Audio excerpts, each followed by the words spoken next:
কর্ণ চ্যাটার্জির হয়ে কথা বলতে এলে আরাধ্যাকে উচিত শিক্ষা দিয়ে দেয় টটিনি ও নন্দিনী। হ্যাঁ বন্ধুরা, এমনটাই দেখা যাবে। বিস্তারিত জানতে ভিডিওটি না টেনে সম্পূর্ণ দেখতে থাকুন। গল্পের শুরুতেই দেখা যাবে স্পেশাল ব্রাঞ্চের লোকজন টটিনি ও টটিনির বাচ্চাদেরকে বাঁচিয়ে নিয়ে এসে পরশুরামের হাতে তুলে দেয়, ওরূপে শিবপ্রসাদের হাতে তুলে দেয়। এরপরে শিবপ্রসাদ স্পেশাল ব্রাঞ্চের লোকজনের কাছে কৃতজ্ঞতা প্রকাশ করে। এরপরে দেখা যায় বলরাম বাবু বলতে থাকে, এটা তো আমাদের কর্তব্য, এটা আমাদের করা উচিত। এ দেশের জন্যই তো আমাদের রাখা হয়েছে, আমরা তোমাদের রক্ষা করব না তো কি করব, এটাই তো আমাদের কাজ, এই জন্য ধন্যবাদ দিতে হবে না। এরপরে পরশুরাম বলতে থাকে, হ্যাঁ জানি যে আপনাদের দেশের জন্যই রাখা হয়েছে, তারপরেও আপনারা যদি আজকে না থাকতেন, আজকে আমার সন্তানদের ওয়াইফকে আমি হারাতাম, আমি আমার বউ বাচ্চা সবাইকে হারাতাম, আমি নিঃস্ব হয়ে যেতাম। আমার বউ বাচ্চাকে যদি কিছু হয়ে যেত তবে আমি কখনোই নিজেকে ক্ষমা করতে পারতাম না। এরপরে দেখা যায় বলরাম বাবু বলতে থাকে, এবার থেকে সবাই সাবধানে থাকবেন। এই বলে তার ডিপার্টমেন্টের লোকজনকে নিয়ে সেখান থেকে বেরিয়ে যায়। এরপরে দেখা যায় শিবপ্রসাদ পুরো ফ্যামিলিকে নিয়ে মুখার্জি বাড়িতে যাওয়ার সিদ্ধান্ত নেয়। এরপরে দেখা যায় শিবপ্রসাদ বলতে থাকে, এবার ওদের মুখোমুখি হতেই হবে, এবার যদি আমরা ওদের মুখোমুখি না হই তবে ওরা বারবার এভাবে আমাদের আমাদের অত্যাচার করবে, আমি এটা কোনোভাবে মেনে নেব না। আমার আমার স্বামী আমার সন্তান আমার বউয়ের দিকে যে চোখ তুলে তাকাবে তাকে আমি একদম শেষ করে ফেলবো।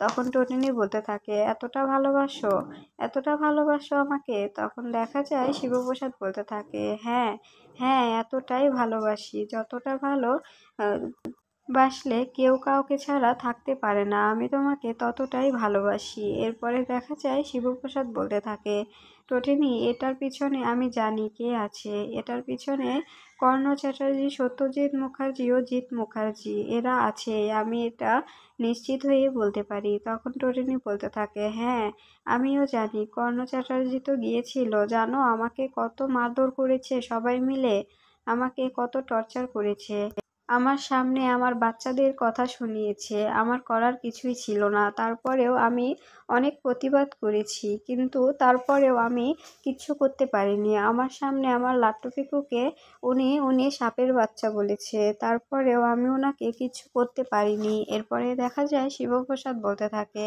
এবারের জন্য উনি পার পেয়ে গেল, কিন্তু আমি ওকে ছাড়বো না, আমার বাচ্চাদের এভাবে এভাবে টর্চার করা হয়েছে, এটা শাস্তি ওকে পেতেই হবে। এরপরে দেখা যায় মুখার্জি বাড়িতে ফোন দেয়, ফোনটা ধরে দীপালি। এরপরে দীপালি বলতে থাকে, জামাই কি ফোন দিলে কেন, ওদিককার কোনো খোঁজ পেলে? এরপরে দেখা যায় শিবপ্রসাদ বলতে থাকে, হ্যাঁ মা, আপনার মেয়ে আমার সন্তানরা সবাই বাড়িতে ফিরে এসেছে, সুস্থ সবলভাবে বাড়িতে ফিরেছে। এটা শুনে খুশি হয়ে যায় দীপালি, খুশি হয়ে আত্মহারা হয়ে চিৎকার করে নন্দিনীকে ডাকতে থাকে। এরপরে নন্দিনী এসে বলতে থাকে, কি হয়েছে মা, এত চিৎকার করছো কেন? তখন দেখা যায় দীপালি বলতে থাকে, আমার মেয়ে আমার নাতি নাতনি সবাই সুস্থ সবল হয়ে বাড়িতে ফিরে এসেছে, সবাই বাড়িতে ফিরেছে। তখন দেখা যায় নন্দিনী হাসতে থাকে আর বলতে থাকে, কি বলছো এসব, ফিরেছে? আমার বোন বাড়িতে ফিরেছে, ওদের কোনো সমস্যা হয়নি তো, ওরা সুস্থ আছে তো? তখন দেখা যায় টটিনি বলতে থাকে, মা একটু একটু দিদিভাইকে দাও না, দিদিভাইয়ের সঙ্গে কথা বলি। এরপরে দেখা যায় নন্দিনীর কাছে ফোনটা দিলে তখন নন্দিনীর সঙ্গে টটিনি কথা বলতে থাকে। এরপরে টটিনি বলতে থাকে, জানিস দিদিভাই, এসবের পিছনে সব কিছুর পিছনে সত্যজিৎ মুখার্জি, জিৎ মুখার্জি ও কর্ণ চ্যাটার্জির হাত আছে, আমি এটা নিশ্চিত। কর্ণ চ্যাটার্জি তো সেখানে ছিলও, আমাকে যেখানে আটকে রাখা হয়েছিল ওখানে কর্ণ চ্যাটার্জি আসতো আর আমাকে অনেক টর্চার করতো, আমার সামনে আমার বাচ্চাদের অনেক টর্চার করতো, আমি কিছুই করতে পারিনি। তখন নন্দিনী বলতে থাকে, বোন তুই টেনশন করিস না, সবটা আমি হ্যান্ডেল করব, ওকে আমি শাস্তি পাইয়েই ছাড়বো। আচ্ছা, তোদের যে বাঁচালো পরশুরাম, তোরা পরশুরামকে দেখিসনি? তখন দেখা যায় টটিনি বলতে থাকে, না রে, পরশুরাম আমাদের সামনে আসেনি, উনি আড়াল থেকে আমাদের বাঁচিয়ে দিয়ে চলে গেছে, ওনার নাকি কি একটা কাজ পড়ে গিয়েছিল তাই উনি চলে গিয়েছে। এরপরে দেখা যায় নন্দিনী বলতে থাকে, পরশুরাম যদি না থাকতো আজকে তোদের কি অবস্থা হতো বুঝতে পারছিস? তখন দেখা যায় না টুটিনি বলতে থাকে, হ্যাঁ রে দিদিভাই, আমি এটাই ভাবছি, পরশুরাম না থাকলে আমাদের যে কি অবস্থা হতো। আমাদের তো ওরা মেরেই ফেলছিল একদম। লাট্টু ও পিকুর দিকে বন্দুক তাক করেছিল, এখন শুট করবে, ঠিক তখনই সেই মুহূর্তে স্পেশাল ব্রাঞ্চের লোকজন এসে আমাদেরকে বাঁচিয়ে নেয়। এরপরে দেখা যায় নন্দিনী বলতে থাকে, তুই সবটা স্টেটমেন্ট দিতে পারবি তো? তখন টটিনি বলতে থাকে, হ্যাঁ, আমি এবার আর কিচ্ছু লুকাবো না, আমি সবটা বলবো। আমি কর্ণ চ্যাটার্জির সকল মুখোশ খুলে দেব। কর্ণ চ্যাটার্জির সব কথা আমি জানি।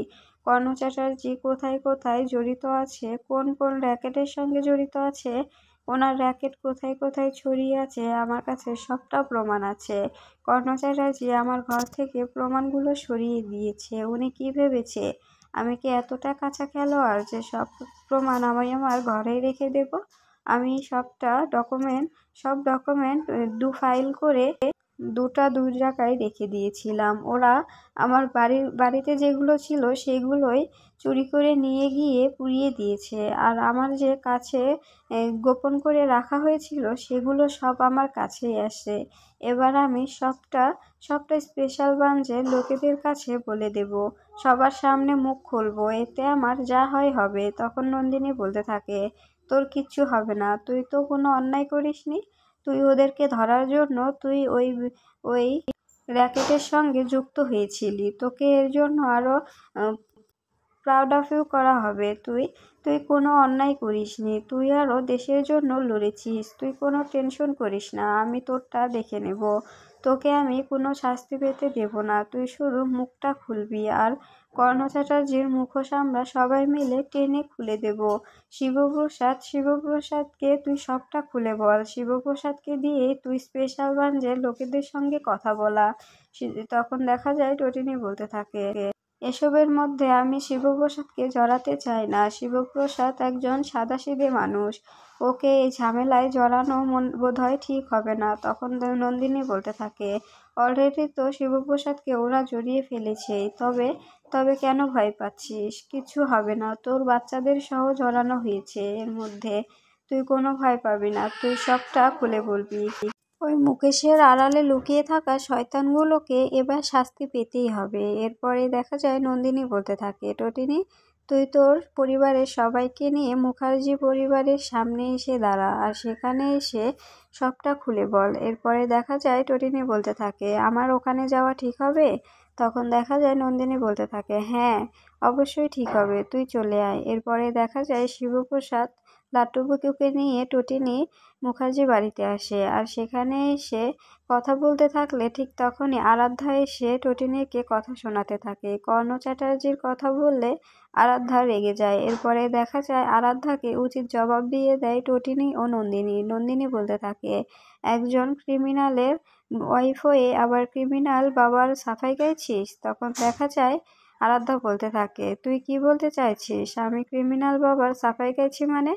তখন নন্দিনী বলতে থাকে, হ্যাঁ, আমি তো ঠিকই বলছি, তোর বাবাও একজন ক্রিমিনাল, তোর শ্বশুরমশাইও ক্রিমিনাল, এই জন্যই তো তুই তোর স্বামীটাও ক্রিমিনালই পেয়েছিস, আর তুইও ক্রিমিনাল হয়ে গেছিস। তুই জানতেই যে টটিনিকে কর্ণ চ্যাটার্জি কিডন্যাপ করেছে, তারপরেও তুই কাউকে কিচ্ছু জানাসনি।